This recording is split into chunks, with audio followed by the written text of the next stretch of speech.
Mario Dorman participa en una charla en el Círculo Napolitano en relación a la colonia 19 de abril. Cuando hacemos referencia a la colonia 19 de abril, ¿cuándo se fundó y en qué periodo de tiempo se fueron ingresando los inmigrantes a esa colonia, Mario? Bueno, la colonia, primero buenas noches, gracias por la entrevista.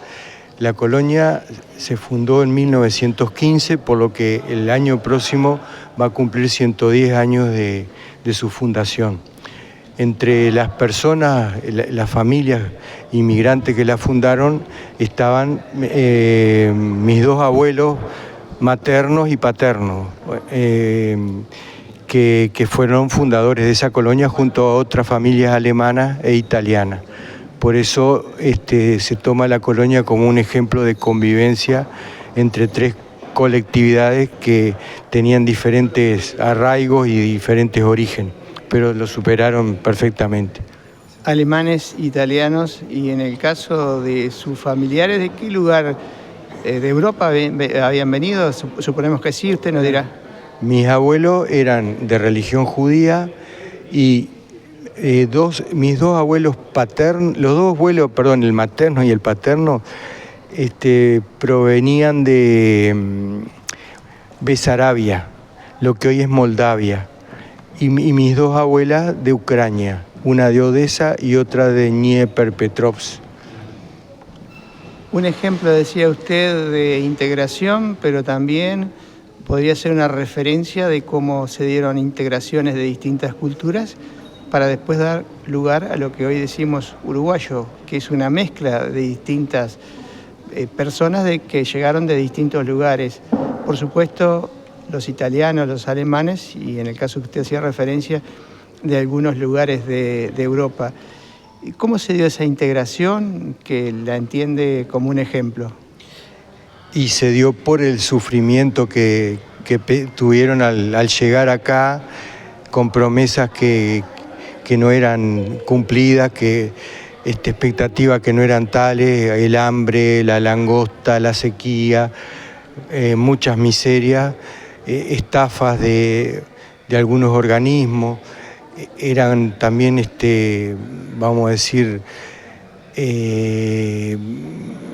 todo eso llevó a la resiliencia y llevó a que haya una integración entre esos, vamos a decir, vecinos, que cuando un vecino estaba mal, el otro lo ayudaba y le daba una mano para que supere su mal momento. Convivían además distintas religiones. Usted hacía referencia a que sus ancestros eran de religión judía. Exactamente, convivían perfectamente. Digo, por supuesto, hubieron momentos más complicados cuando en la Segunda Guerra, pero todo se superó y hoy día, digo, somos bastante allegados entre todos, ¿no? En esencia y en común, el trabajo de la tierra. Eran todos colonos agrícolas, por eso vinieron a esta zona, porque la promesa era darles tierra para que cultiven. ¿Me recuerda usted algunos apellidos que surgieron de esa colonia? Y bueno, digo, dentro de mi familia, los Dorman, Gertopan, también estaban Luz, Weber, Schmidt, Schneider, o sea, muchos apellidos que hoy día conviven acá en Paysandú. Usted hacía referencia a un periodo histórico en particular, que fue la Segunda Guerra Mundial. ¿Y qué situación se dio ahí? ¿Es que tomaban partes por las distintas pugnas que había o los distintos países que había pugna? ¿Era esa la situación? Bueno, te cuento que yo hoy voy a hablar de las coincidencias, no quiero hablar de esas situaciones porque no conducen a nada. Te digo que, por ejemplo, tengo dos tíos de religión judía que están enterrados en el cementerio alemán, cosa que yo valoro mucho de la colonia, ¿no? O sea, todo eso ya es cosa superada. Bien, la pregunta era porque usted hizo mención a ese hecho, pero entiendo y me parece interesante ver lo positivo, porque de eso positivo hoy tenemos muchísimas familias en Paysandú cuyo origen fue Colonia 19 de abril. Exactamente, no solo acá en Montevideo y en varias partes del mundo hay gente que salió de la colonia y que han logrado desarrollarse.